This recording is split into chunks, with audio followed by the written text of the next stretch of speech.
Butter cream use કરાય જેનાથી આપણે એના બટર ક્રીમ નાખીને આપણે એગને ડિસ્પ્લે કરી શકીએ છીએ. માસ્ટર શેફમાં કેટલી વાર જઈને આવીશું, 4 થી 5 વખત જઈને આવીશું. મેં બહુ ટ્રાય કર્યું છે. હમણાં સુધી હું બોમ્બેમાં સેકન્ડ રાઉન્ડ સુધી પહોંચી શકું. ઓકે.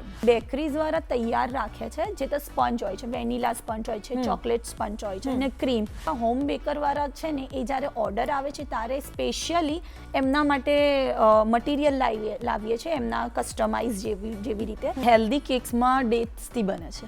અચ્છા, ડેટ્સથી. ઓકે. ડેટ્સથી હેલ્ધી કેક્સ બને છે. પછી ઓટ્સ બી આવે છે, એનાથી બી આપણે બનાવી શકાય છે. તમને એવું થાય કે અરે યાર આ શું કરી નાખ્યું મેં, એવો કોઈ એક્સપિરિયન્સ કે એવું કંઈ ખરું? એન્ગેજમેન્ટ કેકનો ઓર્ડર આવ્યો હતો, તો એ મેં જ્યારે કમ્પ્લીટ કર્યો ને એના અંદર એકચ્યુઅલી હું બેલેન્સ મૂકવાનું ભૂલી ગઈ. ઓ બાપરે. ઓકે. ગુડ મોર્નિંગ મિત્રો, કેમ છો? મજામાં ને? મિત્રો, તમને ખબર છે કે આજની આ સવાર તમારી ખૂબ ટેસ્ટી થવાની છે. હવે તમને થશે કે આ કેમ આવું કહે છે, તો આજે આપણે છે ને ટેસ્ટી ડિલિશિયસ વાતો કરવાના છીએ. નમસ્કાર, હું છું જીનલ દેસાઈ અને આપનું સ્વાગત છે આપના મનગમતા કાર્યક્રમ ગુડ મોર્નિંગ ગુજરાતમાં.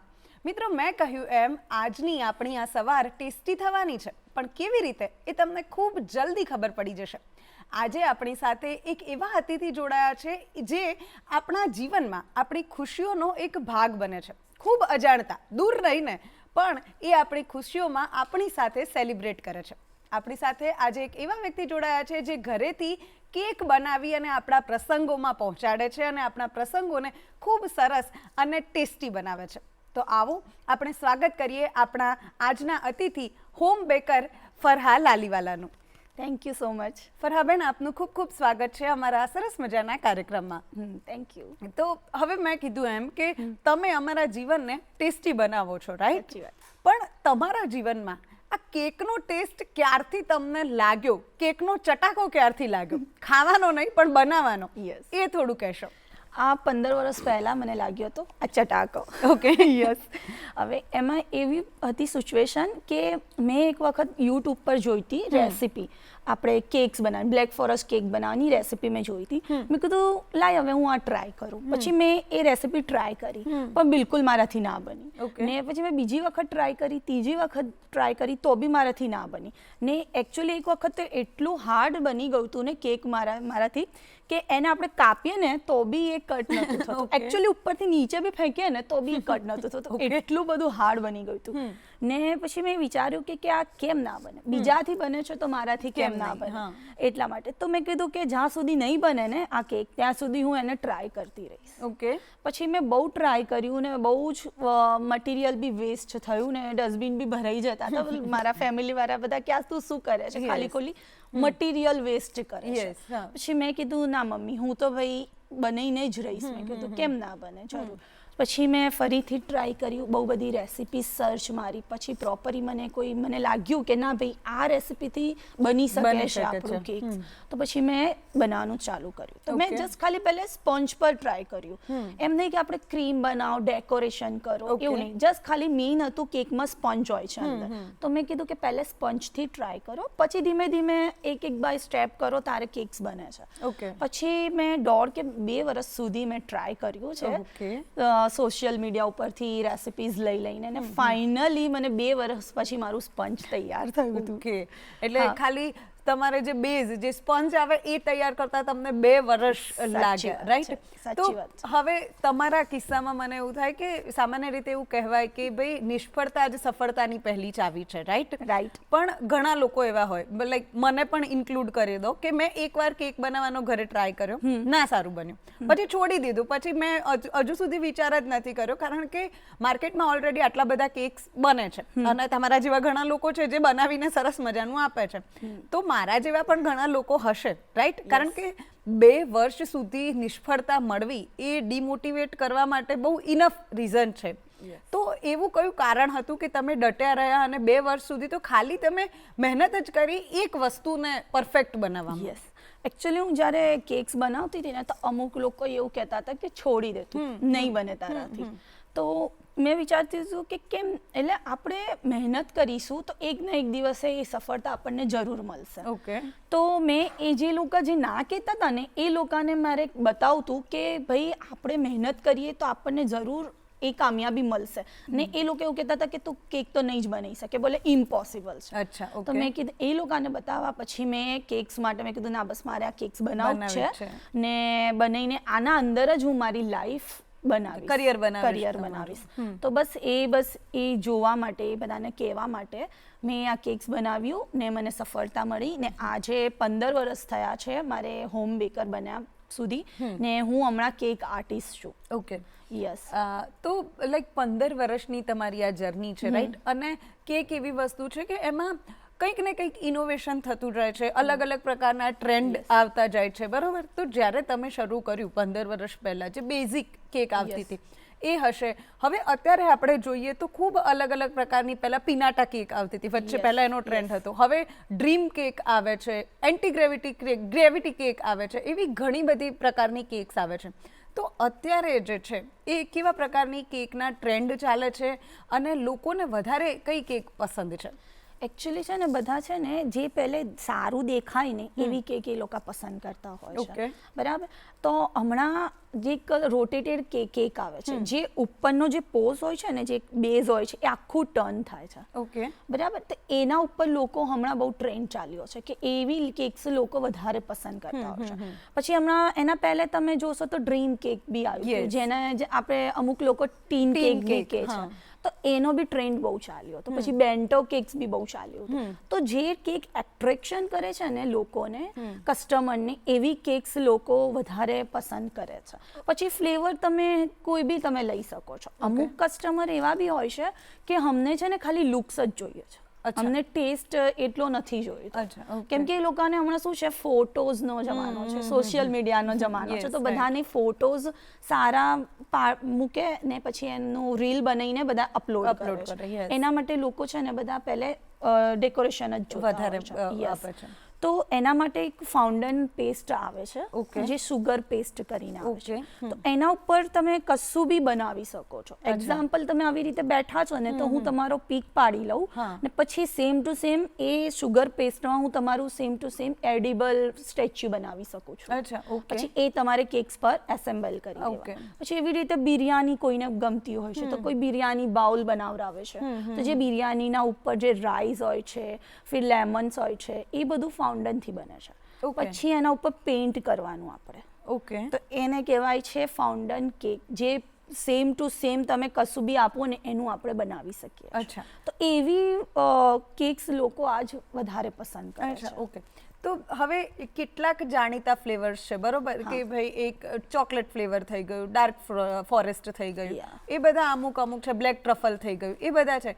પણ એના સિવાય કયા કયા ફ્લેવર્સ એવા છે કે જે હજુ સુધી અજાણ્યા છે, લોકોને નથી ખબર કે ભાઈ આ પ્રકારના ફ્લેવર્સ પણ કેકમાં આવી શકે? હમણાં મેં થોડા દિવસ પહેલા જ એક ઓર્ડર કમ્પ્લીટ કર્યો ચીલી કેકનો. ચીલી કેક એટલે spicy? Spicy, yes. Okay. Chilli and સિનેમનનો ફ્લેવર નાખ્યો હતો અંદર. એ લોકોએ એવું કીધું કે અમને શુગર ફ્રી જોઈએ છે, શુગર ફ્રી કેક જોઈએ. ઉપરથી ડેકોરેશન તમે કંઈ પણ કરી શકો છો. તો એ કહે છે કે કંઈ યુનિક આપો અમને. તો મેં સિનેમનના અંદર ચીલી ફ્લેવર આપ્યો. ઓકે. ને ટ્રસ્ટ મી, એ લોકોને બહુ સારું લાગ્યું હતું. એ લોકોએ રિવ્યૂ બહુ સારો આપ્યો છે મને કે તમે બહુ સારું આ કેક બનાવ્યું હતું ને બહારની બેકરીઝ કરતાં બહુ સારો ટેસ્ટ હતો, સોફ્ટનેસ હતી ને બધું ફ્રેશ એમને મળ્યું. અચ્છા, ઓકે. યસ. તો આવા જે ફ્લેવર્સ હોય, બરોબર, તમે ચીલીનો કીધું, એના સિવાય કદાચ ફ્લાવર્સના બી જે ટેસ્ટ હોય એના ફ્લેવર્સની બી કદાચ બનતી હશે કેક. તો એ ફ્લેવર્સ તમે કેવી રીતે એડ કરો એમાં? એ અંદર આપણે ફ્લેવર્સ અંદર નાખવાના હોય છે કેકના અંદર, સ્પંચના અંદર. તો એ ડિપેન્ડ છે કે સામી કસ્ટમર વાળાને શું જોઈએ છે. અમુક કસ્ટમર એવું કહે છે કે અમને સ્વીટનેસ વધારે જોઈએ છે. તો હવે સ્વીટનેસ માટે જે તો સપોઝ આપણે પાઇનેપલ છે, બ્લુબેરી છે, એના અંદર છે ને એ ખાટું આવશે પણ એના સાથે સુગર બી આવશે. તો એમાં એમને વધારે સ્વીટનેસ મળે છે. પછી જે તો છે રસમલાઈ કેક બી હોય છે, એમાં બી સ્વીટનેસ મળે. તો એ ડિપેન્ડ છે કે કસ્ટમર તમને કેવું ફ્લેવર બનાવવાનું કહે છે. અમુક લોકોને સ્વીટનેસ નથી ગમતી, એટલે એકદમ સિમ્પલ ઓછું શુગર નાખીને આપણે કોઈ બી ફ્લેવર બનાવી શકીએ છીએ. જે તો બ્લેક ફોરેસ્ટ છે, વેનીલા છે, એ બધામાં શુગર બહુ ના આવે. ઓકે. તો હવે બીજો એક કોન્સેપ્ટ કેક માટે ખૂબ પ્રચલિત છે, એગલેસ કેક, બરોબર? અત્યારે ઘણા બધા લોકો એગલેસ કેકની માંગ કરતા હોય છે. તો હવે આ પ્રકારની જે કેક હોય એમાં એગના ઓપ્શન સ્વરૂપે શું વાપરવામાં આવે અને એ હેલ્થ માટે બેનિફિશિયલ છે કે શું છે એના વિશે કહો. એકચ્યુઅલી મારી એગલેસ જ કેક હોય છે બધી જ. Okay. ને આપણે એગ્સના બદલે બટર ક્રીમ બી યુઝ કરી શકીએ ઓકે. બટર ક્રીમ યુઝ કરાય જેનાથી આપણે એના બટર ક્રીમ નાખીને આપણે એગને ડિસ્પ્લે કરી શકીએ છીએ. ઓકે. હા, ને એ આપણા માટે હેલ્ધી બી છે ને એનો ટેસ્ટ બી બહુ સારો આવે છે. એનાથી આપણું કેક સોફ્ટનેસમાં વધારે સારું રહે છે અને બેક બી વધારે થાય છે. ઓકે. તો તમે તમારા કરિયરમાં આપણે નોર્મલી ક્યાંય લેવા જઈએ કેક તો જનરલી 500 રૂપિયાની કેક મળતી હોય છે, બરાબર? પરંતુ હું તમને એ પૂછીશ કે અત્યાર સુધીમાં તમે કેટલી હાયર પ્રાઇઝની કેક બનાવેલી છે ને એમાં શું હતું? એ એવી તો કેવા પ્રકારની હતી કે એની આટલી કિંમત હતી, તમને કેટલા દિવસ લાગ્યા હતા, કેવો એક્સપિરિયન્સ હતો, એના વિશે થોડું કહો. હા, મેં જ્યારે સ્ટાર્ટિંગ કરી હતી ત્યારે 300 રૂપિયાથી સ્ટાર્ટિંગ કરી હતી કેક બનાવવાનું. Okay. પછી ધીરે ધીરે 500 થયા, 1000 થયા, 2000 થયા ને આજની તારીખમાં મેં હમણાં લાસ્ટમાં બનાવ્યું હતું કે 25,000 સુધીનું કેક બનાવ્યું છે. 25,000. યસ. ઓકે. તો શરૂઆત 300 રૂપિયાથી થઈ હતી ને આજે જઈને 25,000 સુધીની થઈ છે મારી. ને એમાં 25,000નું જે કેક હતું તો એમાં એ લોકોએ 2 કેક્સ બનાવડાયા હતા. એક ડિઝાઇનર કેક હતું જે 18,000નું હતું. ઓકે. ને બીજું કેક હતું ને એ જસ્ટ સેમ્પલ નોર્મલ સ્ક્વેરમાં હતું જે એમને બર્થડે પાર્ટીમાં બધાને કટ કરીને પીસીસ આપવા હતા. ઓકે. તો એ બંને થઈને મેં 25,000 સુધીનું એક જ કસ્ટમરનું કેક બનાવ્યું છે. ઓકે. તો આ જે કેક હતું એની શું વિશેષતા હતી કે એમાં શું કહેવાય આમ સ્પેશિયાલિટી શું હતી કે એમ થાય કે ના 25,000 વર્થ છે એમ? Yes. અને કેટલા દિવસ લાગ્યા હતા તમને? હા, આ મને બનાવવામાં મને 4 થી 5 દિવસ લાગ્યા હતા. ઓકે. એકચ્યુઅલી આમાં કેવું હોય છે, આપણે તમે બેકિંગ કરો ને 2 દિવસ પહેલા તમે બેકિંગ કરી શકો છો, પણ એના રિગાર્ડિંગ જે ડિઝાઇનર કેકના અંદર જે બધું અંદર એસેમ્બલ કરવાનું હોય છે ને એની તૈયારી તમે પહેલેથી કરી શકો છો. ઓકે. તો એના માટે મને ટોટલી 4 દિવસ લાગ્યા હતા ને એમાં લેયર હતા 8 કેકના, 1 by 1. પહેલા મોટું, પછી એનાથી નાનું, પછી એનાથી નાનું. ને ડિઝાઇનર કેક હતું, ફ્રોઝન કેક હતું. અચ્છા. ઓકે. હા, એમાં મેં એક રાઈસ પેપર આવે છે કેક્સના અંદર, તો એ રાઈસ પેપરથી મેં આઈસ બનાવ્યું હતું. અચ્છા. જે કેકના અંદર મેં એસેમ્બલ બી કર્યું હતું. ઓકે. પછી એમાં એક મિરર વાળું એક ગોલ મિરર વાળું ડબ્બો બી આવે છે જેને આપણે એક ટાયર કરીને યુઝ કરે છે કેકમાં, એક લેયર. તો એના અંદર બી મેં બધા ઇક્વિપમેન્ટ્સો મૂક્યા હતા જે ફ્રોઝન થીમને લાગતા હોય છે ને એ ઇક્વિપમેન્ટ્સો. તો એ બધી પ્રિપેરેશન કરવા માટે મને 4 થી 5 દિવસો લાગ્યા હતા. ને એના સૌથી ટોપમાં જે નાનું લેયર હોય છે જે 500 ગ્રામનું હોય છે એ આખું રાઉન્ડ ફરે. એટલો ટાઈમ જ્યારે એ કટિંગ કરે ને ત્યારે એવું એ રાઉન્ડ ફરતું હોય એને કહેવાય રોટેટેબલ કેક. અચ્છા. ઓકે. તો એની ખાસિયત એ હતી જે 8 લેયર હતા, અંદર એસેમ્બલ બી બધી વસ્તુઓ બનાવીને મેં કરી હતી ને રોટેટેબલ ટર્ન ટેબલ હતું. તો આનું વજન કેટલું હતું એપ્રોક્સિમેટ? એપ્રોક્સ 10 kg સુધી હતું એનું વજન. ઓકે. તો આ પ્રકારના જે કેક હોય એક તો બનાવવા બી રિસ્કી છે એમ કે તમે બનાવી દો, જરાક જેટલી ભૂલ થઈ જાય તો બધી તમારી મહેનત જે છે પાણીમાં, બરાબર? તો શું સાવચેતી રાખવી જોઈએ કે ઘણી બધી બહેનો હશે કદાચ આટલા મોટા કેક નહીં બનાવતા હોય પણ ઘરે કેક બનાવતા હતા, તો મેં જેમ કીધું એમ કે ભાઈ એકવાર મારાથી ના બન્યું તો મેં છોડી દીધું. તો એવા આપણા દર્શકોમાં ઘણા બધા એવા હશે કે જે લોકોએ એવું હશે કે એમને સિમ્પલ કેક બની જાય તો પણ બહુ છે એમ. તો શું સાવચેતી રાખવી પડે કેક બનાવવા હોય તો? આમાં આટલા જ્યારે તમે મોટા કેક્સ બનાવો ને તો અંદર બેલેન્સ મૂકવું જરૂરી હોય છે. કેમ કે આમાં છે ને તો બેલેન્સ માટે એક પાઇપ્સ આવે છે વ્હાઇટ કલરની, તો એ મૂકવી બહુ જરૂરી છે. અગર તમે એ જે સપોઝ આપણે એક લેયર બનાવ્યું સૌથી મોટું, એના અંદર વચ્ચે પાઇપ્સ મૂકવાની, પછી એના ઉપર બીજું લેયર તમે મૂકી શકો છો, તો જ તમારું કેક બેલેન્સ થશે. નહીં તો પછી એ જ કેક પાઇપ્સ મૂક્યા વગર તમે કેક્સ મૂક્યા કરશો ને તો નીચેનું જે કેક છે ને એ તૂટી જશે. અચ્છા. ઓકે. તો એટલે એ જે અંદર બેલેન્સ હોય છે ને એ કરવું બહુ જરૂરી હોય. તો હવે તમે આ વાત કરી મોટી કેક બનાવવાની, પણ મારા જેવું કોઈ છે સામાન્ય કે ભાઈ આપણને સાદી સરળ એક કેક બનાવતા આવડી જાય તો એ બહુ છે એમ, સિમ્પલ કેક જે આપણે રેગ્યુલર યુઝ કરતા હોય, તો તમે તમારા આટલા વર્ષોના અનુભવ પરથી શું સલાહ આપશો કે તમારે કેક બનાવવી હોય તો તમારે આવું કરવું જોઈએ, આવું ન કરવું જોઈએ, એના વિશે? જનરલી બધા કેક્સ બનાવે છે ને તો બધા બટર યુઝ બહુ કરતા હોય છે, ઓકે, જેનો કોસ્ટ બી વધી જાય છે ને એમને એવું સ્પંચ બી નથી મળતું જે સોફ્ટનેસ આવે છે ને એ. ને હું કેક બનાવું છું તો એ છાશથી બનાવું છું. છાશથી? હા, જેમાં કોસ્ટ બી આપણો એકદમ ઇઝીલી ઓછો નીકળે, એને જલ્દી બની જાય ને એનો ટેસ્ટ બી બહુ સારો આવે છે. તો તમે જ્યારે છાશ નાખો ને એના સાથે બેકિંગ સોડા નાખવાનું થોડું પિંચ. તો જ્યારે છાશ, બેકિંગ સોડા એન્ડ સુગર જ્યારે મિક્સ થશે ને ત્યારે અંદર ફોર્મ્સ આવશે, ઓકે, જેના લીધે આપણો સ્પંચ છે ને ખીલશે ને ટેસ્ટ સ્પંચ ને બહુ સારું બનશે. ઓકે. તો હું સજેસ્ટ કરું છું કે જે લોકો બટર નાખે છે ને, બટર નાખે છે, પછી ઘી બી અમુક લોકો નાખે છે, તો એવી રેસીપીને એ લોકો અવોઇડ કરો. ઓકે. ને જે છાશવાળી રેસીપી હોય ને એને તમે પહેલે બનાવીને ઘરે ટ્રાય કરો. અચ્છા, કેમ કે છાશવાળી રેસીપી આ ટેસ્ટ ફાઇન રહે છે ને બજેટ બી ઓછું આવે છે. ઓફકોર્સ. તો હું બધાને એ જ સજેસ્ટ કરીશ. અચ્છા, ઓકે. તો આ તો મને નહોતી ખબર કે છાશ બી યુઝ કરી શકાય કેકમાં, પણ આપણે હવે હું ટ્રાય કરીશ ઘરે જઈને છાશવાળી કેક બનાવવાનો. હવે નેક્સ્ટ, તમારી આટલી બધી જર્ની રહી છે, આટલા વર્ષો તમે આપ્યા છે, ઘણા બધા શોમાં તમે કામ કર્યું છે, તો એક બે એક્સપિરિયન્સ વિશે વાત કરી શકો? તમે માસ્ટર શેફમાં ગયેલા છો, રાઈટ?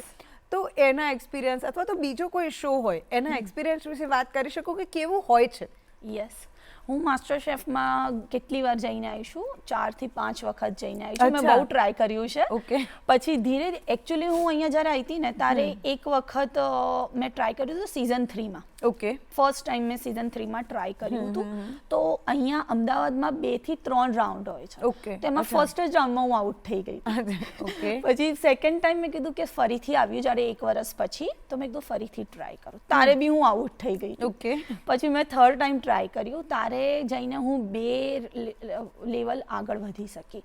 ધીમે ધીમે ધીમે કરીને મેં ટ્રાય કર્યું છે, તો હમણાં સુધી હું બોમ્બેમાં સેકન્ડ રાઉન્ડ સુધી પહોંચી શકું છું. આમાં માસ્ટર શેફમાં આપણને એવું લાગે છે બસ ખાલી એક જ ઓડિશન આપો ને આપણે ડાયરેક્ટ બોમ્બે પહોંચી જઈશું, જે આપણે જે સેલિબ્રિટી શેફ્સ છે ને એમના સાથે કનેક્ટ કરીશું. પણ રિયાલિટી એવી નથી. આપણે જ્યારે જઈએ છીએ ઓડિશન આપવા તો આપણને ખબર પડે છે કે આપણે કેટલા રાઉન્ડ ક્લિયર કરવા પડે છે. ઓકે. અહીંયા અમદાવાદમાં એકચ્યુઅલી 2 કે 3 રાઉન્ડ પહેલે ક્લિયર કરો, પછી આપણે એ લોકો બોમ્બે બોલાવે છે. અચ્છા. પછી આપણે બોમ્બે જવાનું ને બોમ્બેમાં બી 5 રાઉન્ડ હોય છે. પછી એ ક્લિયર કરીએ તારે આપણે ટેલિવિઝન પર એ રાઉન્ડ માટે જઈ શકીએ છીએ. અચ્છા, ઓકે. તો જે બોમ્બેમાં રાઉન્ડ થયા હતા ને એમાં મેં 2 ક્લિયર કર્યા છે અને ત્રીજા રાઉન્ડમાં હું આઉટ થઈ ગઈ છું. અચ્છા, ઓકે. તો આ પ્રકારના જે ઓડિશન કે થતું હોય તો એમાં કેટલા એપ્રોક્સ કેટલા કન્ટેસ્ટન્ટ હોય? એમાં અહીંયા અમદાવાદમાં તો હતા 700 થી 800 કન્ટેસ્ટન્ટ હતા. બાપરે. ઓકે. પછી બધા જ ઇન્ડિયાના બધા કન્ટેસ્ટન્ટો આવે છે અને બોમ્બે આવે છે. પછી બોમ્બે એ એટલા બધા કન્ટેસ્ટન્ટમાંથી બી એ લોકો રાઉન્ડ ક્લિયર કરીને બધાને કાઢતા હોય છે. તો એપ્રોક્સ તો મે બી શાયદ 5000 6000. ઓ બાપરે. આ મારો અંદાજ છે. લાંબી રેસ છે. યસ, બહુ લાંબી રેસ છે. ઓકે. તો હવે બીજું કે તમે આટલા વર્ષોથી કરી રહ્યા છો, હોમ બેકર છો તમે, અને નોર્મલી જ્યારે હોમ બેકિંગ કે પછી ઘરેથી કેક બનાવનાર કે એવું કોઈક નામ આવે તો પહેલી વાત જોડાઈ જાય હેલ્થ સાથે. નોર્મલી બધા એવું વિચારતા હોય કે ભાઈ ઘરેથી જો આપણે કોઈ ઘરે બનાવતું હોય ને એમની પાસેથી કેક બનાવડાવીએ તો એ વધારે હેલ્ધી હશે, રાઈટ? તો હવે મારે તમને એ પૂછવું છે કે બેકરીમાં જે રેડીમેડ કેક મળે છે અથવા તો બહુ ઓછા સમયમાં જે લોકો આપી દે છે એ કેકમાં અને તમે જે કેક બનાવો છો કસ્ટમાઇઝ કરીને, તો એ કેકમાં ફરક શું હોય છે, ડિફર શું હોય છે? ફરક એ છે કે તમે જ્યારે કેક્સ લેવા જાઓ છો બેકરીમાં તો એ તમને અડધો કલાકમાં બી કસ્ટમાઇઝ કેક આપી દેતા હોય છે. ને જ્યારે હોમમેડ લોકો બનાવે છે ને ત્યારે એવું કહેતા હોય છે કે 2 કે 3 દિવસ પહેલે તમારે ઓર્ડર આપવો પડે છે. હા. તો આનું રીઝન એ છે કે બેકરીઝ દ્વારા તૈયાર રાખે છે, જે તો સ્પંજ હોય છે, વેનીલા સ્પંજ હોય છે, ચોકલેટ સ્પંજ હોય છે અને ક્રીમ, તો એ બધું એ લોકો તૈયાર જ રાખતા હોય છે. ને અમે લોકો હોમ બેકર વાળા છે ને એ જ્યારે ઓર્ડર આવે છે ત્યારે સ્પેશિયલી એમના માટે મટીરિયલ લાવીએ છીએ, એમના કસ્ટમાઇઝ જેવી રીતે.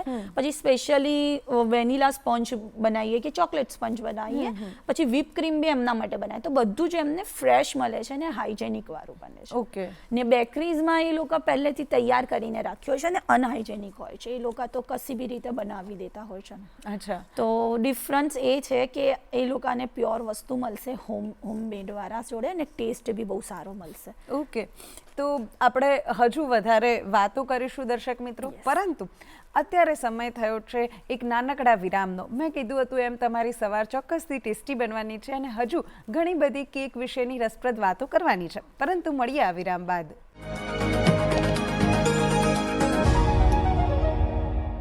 તો મિત્રો, સ્વાગત છે આપનું સરસ મજાના બ્રેક બાદ. હવે વાત એમ છે કે આપણે વાત કરતા હતા કેક વિશેની. કેક કેટલી યમ્મી હોય છે, કેવી રીતે બને છે, કેટલા પ્રકારની હોય છે, એ બધી વાતો તો કરી લીધી, પરંતુ કેકનું નામ આવે ત્યારે વાત હેલ્થની પણ આવે.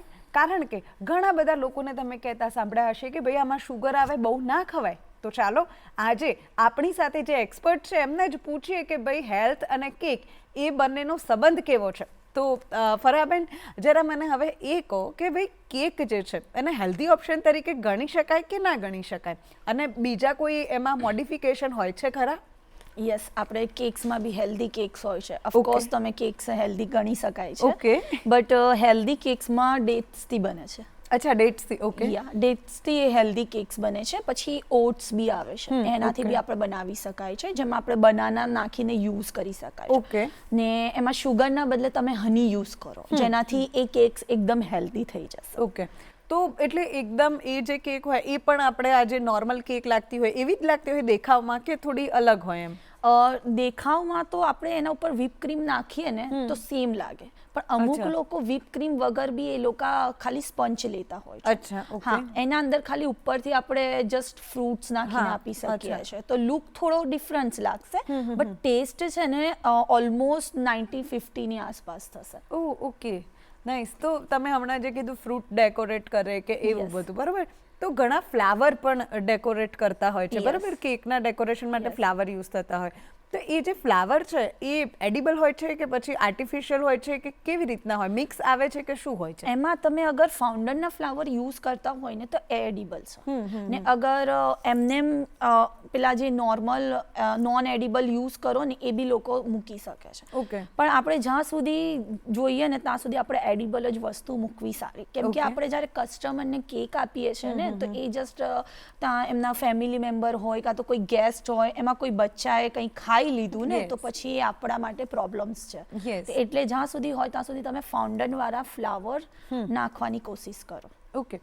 અને હવે બીજી એક વાત કે તમે આટલા બધા લોકોને કેક પહોંચાડી હશે, બધાના અલગ અલગ હશે માંગ કે ભાઈ અમારે આ ફ્લેવર વાળી કે આવી થીમ વાળી જોઈએ, તો એવો કોઈ એક્સપિરિયન્સ કરો જે ફની હોય, અથવા તો તમને એવું થાય કે અરે યાર આ શું કરી નાખ્યું મેં, એવો કોઈ એક્સપિરિયન્સ કે એવું કંઈ ખરું?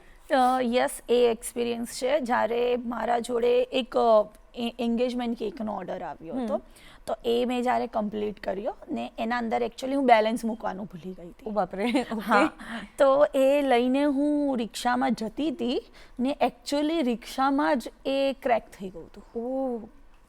તો એ બહુ મારા માટે હજુ સુધી યાદગીરી મુમેન્ટ છે કે યાર અગર હું એ લઈ ગઈ, મારા લીધે કોઈની એન્ગેજમેન્ટ ખરાબ થઈ ગઈ. પણ પછી મેં એવું કીધું કે એ લોકોને કીધું, એકચ્યુઅલી આમાં કેવું હોય છે, સેકન્ડ ઓપ્શન આપણે રાખવું પડે છે. સાથે તમે કશું ડેકોરેશન લઈ જાઓ, વ્હીપ ક્રીમ લઈ જાઓ સાથે, પછી એ જ્યારે કેક ક્રેક થઈ જાય છે ને તો એમની જગા ઉપર જ્યાં એન્ગેજમેન્ટ હોય ત્યાં એ પ્લેસ પર જાઓ ને ત્યાં થોડુંક ડેકોરેશન કરી દો તમારી રીતથી, કે જે કેક આખું એસેમ્બલ થઈ જાય ને ક્રેક થઈ ગયું હોય એ તમને દેખાય. તો એવી બી સિચ્યુએશન મેં ફેસ કરી ચૂકી છું, જે આજ સુધી હું કદી ભૂલી નથી શકી. એનાથી મને શીખ બી બહુ મળી છે. રાઈટ. અને એવી કોઈ કે તમને એવું થયું કે ના, આમ કેવું કે કસ્ટમરને સેટિસ્ફેક્શન મળતું હોય, બરોબર, પણ એવી કોઈ કેક તમે બનાવી કે તમને એમ થયું હોય કે ના બસ આજે હું સફળ થઈ ગઈ, ધીસ ઇઝ ધ વન, એમ એવી કોઈ તમે એવી કેક બનાવી હોય ને તમને ખૂબ મજા આવી ગઈ હોય એવું કંઈ? યસ, એ એવી કેક છે ને, જ્યારે ગ્રેવિટી કેક આવે છે જેમાં આપણને એવું લાગે કે હમણાં જ કેક પડી જશે. એકચ્યુઅલી અંદર એક મોટી બેલેન્સ હોય છે, સરિયો નાખવો પડે છે ને અંદર બહુ મોટો, ને એ આપણે તારવાળો સરિયો આવે છે, એના અંદર સ્ક્રૂઝ ને બધું નાખવું પડે છે, તો એને કહેવાય ગ્રેવિટી કેક. તો એ મેં જ્યારે કેક બનાવ્યું ને તારે મને એવું થયું કે ના બસ હવે હું કોઈ બી કેક બનાવી શકું છું. ને એ હતું, એના ઉપર મેં ઢોલ બી મૂક્યા હતા. હા, જે ઢોલ હતા, જે બે ઊંધા ઢોલ હતા, આપણને લુકમાં એવું લાગે કે બસ આ હમણાં પડી જશે. પણ એ હોય એકદમ સ્ટ્રેટ. Okay. પછી એના ઉપર એક હાઉસ રાખ્યું હતું ને એના અંદર એક કથક કરતી છોકરી રાખી હતી. Wow nice. તો એ કોઈ થીમ વાળી કેક હતી એવું યસ, કંઈ એ હતું? કોઈ થીમ રાખવાની હતી કે તમે જે તાર વેડિંગ કેકનું મેં થીમ રાખી હતી કે નીચે બે ઢોલક હોય ને ઉપર એક મંડપ હોય કાં તો હાઉસ અંદર દુલ્હન બેઠી હોય સપોઝ ડાન્સ કરતી હોય એની શાદી હતી તો એવી રીતે મેં આખી થીમ વાળું એક કેક બનાવ્યું હતું. Wow nice. એના ઉપરથી મને થયું કે ના ભાઈ હવે તો હું કોઈ બી કરી કેક્સ શકો બનાવી છો. શકો છો. ઓકે. તો જનરલી તમને કેટલા દિવસ લાગતા હોય કેક બનાવવામાં? સપોઝ બેઝિક કેક ચલો 1-2 દિવસમાં કદાચ થઈ હા. જાય, પણ તમારે આવી મોટી કેક્સ બનાવવાની હોય અથવા તો એમાં વધારે તમારે પ્રોપ્સ યુઝ કરવાના હોય, ઇક્વિપમેન્ટ યુઝ કરવાના હોય, તો કેટલો દિવસ લાગે? કેટલા દિવસ અગર લાગે? હું સિંગલ કરું ને તો મારા જોડે 6 થી 7 દિવસ લાગે. Okay. और अगर મારા સાથે કોઈ મારી હેલ્પર હોય ને તો 5 દિવસમાં આરામથી કમ્પ્લીટ થઈ અચ્છા, જાય. ઓકે. અને પછી કેકની શું કહેવાય લાઈફ કેટલી હોય? કે મેં એકવાર તમારા જોડેથી લઈ લીધી, બરાબર? તો એ કેટલા સમય સુધી સચવાઈ રહે, સાચવી શકાય કે શું કરી શકાય? ઓકે, તો આમાં તમે ખાવાની એડિબલ કેકની વાત કરો છો કે હા, નોન એડિબલ? હા, ના એડિબલ કે હા. બધું જ જો એડિબલ હોય તો કેટલા સમય સુધી સાચવી તો શકાય? એ તમારે છે ને 3 થી 4 દિવસ સુધી ફ્રેશ રહેશે. ઓકે. તો પછી બી તમે ખાઈ શકો છો પણ જે ઓરિજિનલ ટેસ્ટ છે ને કેકનો એ 3 દિવસ તો એવો ને એવો જ રહેશે. અચ્છા. પછી તમે બીજા 3 દિવસ સુધી તમે એને ખાઈ શકો છો. એટલે 6-7 દિવસ સુધી તમે આરામથી એને ખાઈ શકો છો. ઓકે. તો એ કેકને સાચવવાની કોઈ ટિપ્સ ખરી? જેમ કે હવે મારો બર્થડે હોય કે કંઈ હોય તો આપણે કેક મંગાવી દીધી હોય, 1-2 કિલો મંગાવી દીધી અને હવે બાકી રહી ગઈ, બરાબર? Yes. તો એને સાચવવાનો કોઈ ઓપ્શન ખરો કે તમે એને આ રીતે સાચવો તો એ વધારે સારી સચવાશે અને એના જે ટેસ્ટ છે એ પણ જળવાઈ રહેશે, Yes. એવું કોઈ ખરું? હા, આપણે જે તો સપોઝ તમે કેક ઘરે લાવ્યા અને હાફ કેક ખાધું ને હાફ કેક બચ્યું તો એ જે હાફ કેક છે ને એનું જે બોક્સ હોય છે ને એ બોક્સનું ઉપરનું જે પૂઠું હોય છે ને એ કટ કરી લો ને એને આખું ક્લીન રેપથી રેપ કરી દો. અચ્છા, ઓકે. આખું કેકના બોક્સને ક્લીન રેપથી કવર કરી દો જેનાથી કેક એ અંદર રહેશે ને એની જે ઉપરથી જે ક્લીન રેપમાંથી જે હવા જશે ને ફ્રીઝની એનાથી એ ફ્રેશ રહેશે. અચ્છા. તો એ તમે આરામથી 4-5 દિવસ સુધી કાં તો 1 વીક સુધી બી તમે યુઝ okay. કરી શકો છો, ખાઈ શકો છો. ડન. અને હવે કે કેટલાક ઘણા લોકો એવા હશે કે જેમને કેક મેકર બનવું હશે અથવા તો હોમ બેકર હશે જ અત્યારે જ, તો એવા લોકોને તમે શું ટિપ્સ આપશો? એ લોકો શું કરે તો આ જે તમને આટલો બધો એક્સપિરિયન્સ છે તો તમારા અનુભવો પરથી એમને શું ટિપ્સ આપશો કે એમને એક સફળ કેક મેકર કે હોમ બેકર બનવું હોય તો શું કરવું જોઈએ? હા, હું બધાને એક તો જનરલી તો પહેલે એ જ વાત કહીશ બધી જ લેડીઝોને કે તમારે જે બી કંઈ કરવું હોય ને તો એ પ્રોપરલી તમે પકડીને રાખો. જો પ્રોબ્લેમ્સ તો બધાની લાઈફમાં હોય છે તો આપણે એવું નહીં વિચારવાનું કે આ પ્રોબ્લેમ્સ છે તો હું આ કેવી રીતે કરી શકીશ. તમે એ પ્રોબ્લેમ્સને ફેસ બી કરો ને જે તમારી ફિલ્ડ હોય તમને પસંદ હોય એ વસ્તુ તમે છોડો ના, કેમ કે એ જ વસ્તુ તમને લાઈફમાં આગળ વધાવી શકે છે. યસ. તો તમે જે તમને આવડે છે ને એના ઉપર તમે ફોકસ કરો, એમાં તમે જુઓ કે હું આગળ ઓર શું સારું બેટર કરી શકું છું. મને હોમ બેકર છું હું, મને કેક્સમાં બહુ ઇન્ટરેસ્ટ છે. હવે કોઈ બીજાને કોઈ બીજી વસ્તુમાં ઇન્ટરેસ્ટ હોય તો તમે પ્લીઝ એ વસ્તુને કન્ટિન્યુ કરો ને લાઈફમાં આગળ વધો. સફળતા તો આજ નથી તો કાલે તો ચોક્કસ મળવાની જ છે. એટલે બસ એ હેતુ છે મારો બધાને કે બસ તમે લાઈફમાં આગળ વધો, ગીવ અપ કદી ના કરો. ઓકે. તો હવે આ હતું કોઈ બી વ્યક્તિને એમ, પણ મારે જો કોઈ કેક મેકરને કંઈ ટિપ્સ આપવી હોય કે એ જે બી વ્યક્તિ છે, જેમ કે હું જ છું કે મેં હજુ શરૂઆત કરી છે કે મને થોડી આવડે છે પરંતુ હવે મારે સફળ બનવું છે, આ જ ફિલ્ડમાં મારું કરિયર જે રીતે તમે બનાવ્યું એ રીતે બનાવવું છે, તો મારે કયા એવા 2-3 વસ્તુઓ છે જે અનુસરવી જોઈએ?